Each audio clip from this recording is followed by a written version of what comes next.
और welcome back to the channel. तो I no कि कुछ लोगों के माइक्रोबायोलॉजी के पेपर बहुत ही ज़्यादा पास है।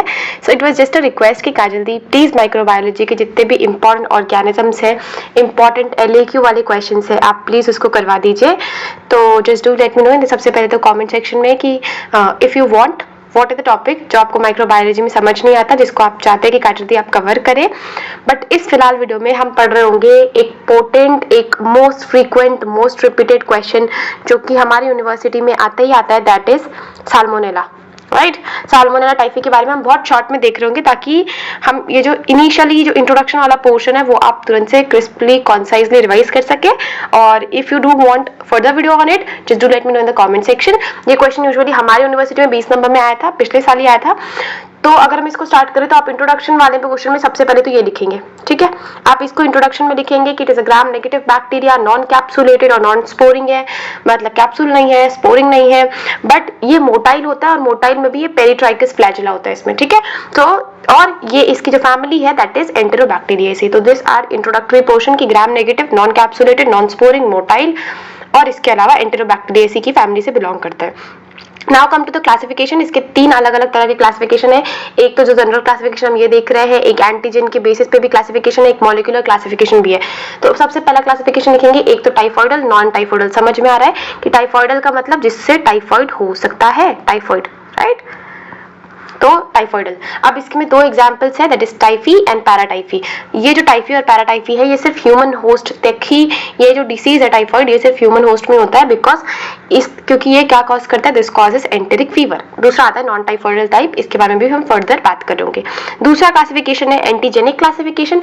एंटीजेनिक अगर क्लासिफिकेशन की बात करें तो इसके 2 फर्दर टाइप है, दैट इज ओ एंटीजन को हम सोमैटिक बोलते हैं, तो SO आता है ना, दैट इज सोमैटिक। और एक होता है दूसरा दैट इज फ्लैजिलर। तो फ्लैजिलर का मुझे आज तक समझ नहीं आया H क्यों लिखते हैं, लेकिन ठीक है, फ्लैजिलर को H एंटीजन लिखते हैं, ठीक है। इस बेसिस पे होता है।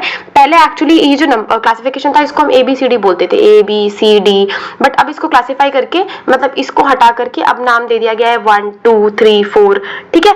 तो अब हमारे रिसेंट में O एंटीजन के बेसिस पे टोटल 67 सीरोटाइप्स है। 67 सीरोटाइप्स में हम जो 4 पढ़ रहे हैं that is A B C D, 2 4 7 9, ठीक है। शुरू के 2, लास्ट के 2, शुरू के 2 इवन वाले, लास्ट के 2 ऑड वाले, ठीक है। ये हमारे सीरोटाइप है। सीरोटाइप A जो है वो सीरोटाइप 2 है। सीरोटाइप 2 का मतलब क्या कहा जल्दी, स्पेसिफिक एंटीजन जो O एंटीजन है वो टाइप 2 का है। सीरोटाइप 4 का मतलब कहा जल्दी, specific O antigen of type 4 है। तो ये हमारा दूसरे तरह का क्लासिफिकेशन होता है जिसको हम एंटीजेनिक क्लासिफिकेशन बोलते हैं। और तीसरा होता है that is molecular on the basis of DNA hybridisation का प्रोसेस, ठीक है। तो ये हमारा तीसरा टाइप का काइंड ऑफ क्लासिफिकेशन होता है when it comes to typhoid और साल्मोनेला के बारे में। तो जो तीसरा तरह क्लासिफिकेशन है दैट इज DNA हाइब्रिडाइजेशन के बेसिस पे इसमें 2 इंपॉर्टेंट क्लासेस बनते हैं, एंटेरिका एंड बोंगोरी, ठीक है। बंगाली नहीं, बोंगोरी, ठीक है। अब एंटेरिका के अंदर फर्दर 6 सब स्पेशीज है, जिसमें हमको जो 3 है हम याद कर सकते हैं। मोस्ट इंपॉर्टेंटली हमको जो याद रखना है that is enterica.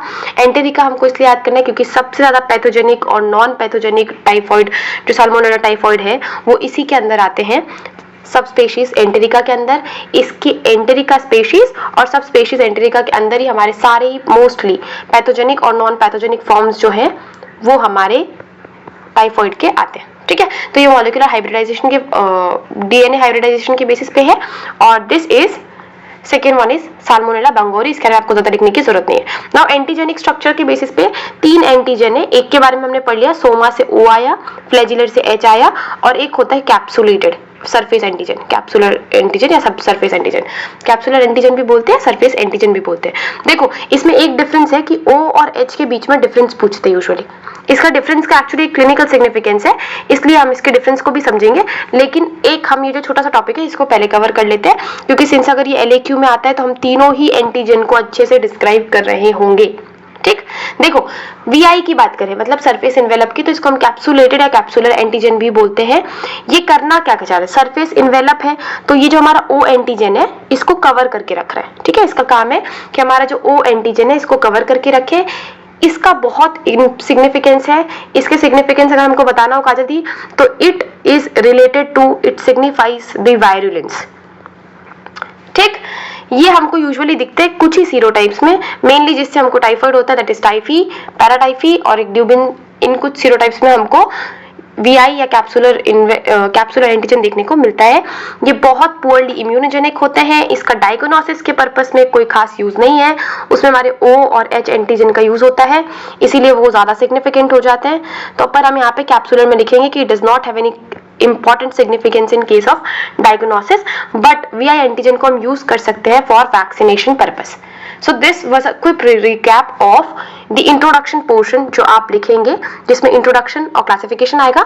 Next video में फर्दर हम क्लासीफाई कर रहे होंगे, डिफरेंशिएट कर रहे होंगे इन दोनों के बीच में।